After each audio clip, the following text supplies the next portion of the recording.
Bonjour à tous et à toutes, je m'appelle Maïmouna Diko, je suis data scientist et fondatrice du projet Moonscan. Moonscan est une IA qui permet de faire l'interprétation assistée de la radiographie thoracique. Ce projet est né d'un constat. Nous avons remarqué qu'au Mali, il y a peu de radiologues et beaucoup d'interprétations à faire, ce qui amène de longs délais d'attente pour les patients et d'énormes surcharges de travail pour les médecins.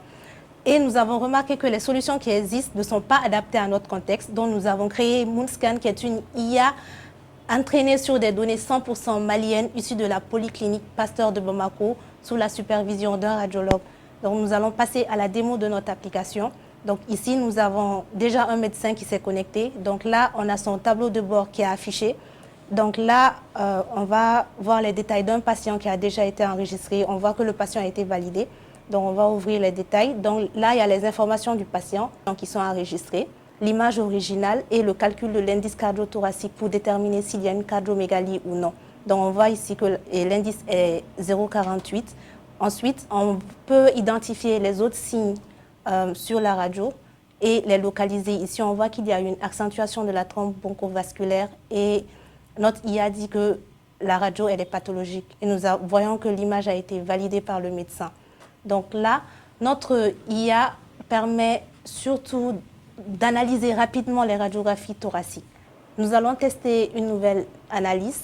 Donc voici la page d'analyse. Donc on va mettre un patient sous Maïmouna. Donc l'âge, on va mettre un âge comme ça, 45 ans. Maintenant, on va sélectionner le sexe, fait femme. Ensuite, on va choisir les indications cliniques.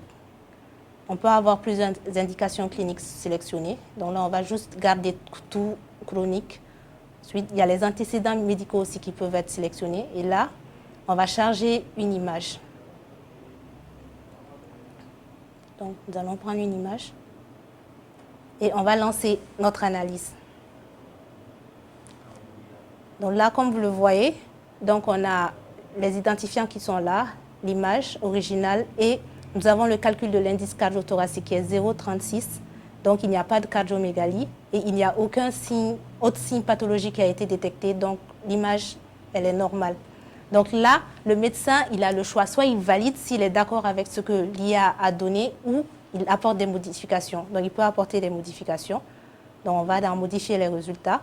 Donc, il peut retracer le cœur et le thorax pour recalculer l'indice cardio-thoracique ou il peut sélectionner et tracer une autre anomalie sur l'image. Donc nous allons passer cette partie, nous n'allons pas sauvegarder, c'était juste un exemple. Donc ensuite, il vient, il valide les résultats. Donc quand il valide les résultats, il peut maintenant générer le rapport médical. Donc là, on a le rapport médical de notre radio et il peut télécharger le rapport. Notre IA est vraiment là pour assister le radiologue. Elle n'est pas là pour le remplacer. On tient à préciser cela parce qu'il y a des médecins qui sont un peu réticents avec l'avènement de l'IA dans la médecine. Donc on lui donne totalement la main pour pouvoir valider les résultats. Cette IA est adaptée à nos réalités africaines, surtout maliennes, afin de permettre aux zones rurales d'avoir les mêmes capacités d'accès à un diagnostic précis et rapide que les zones urbaines.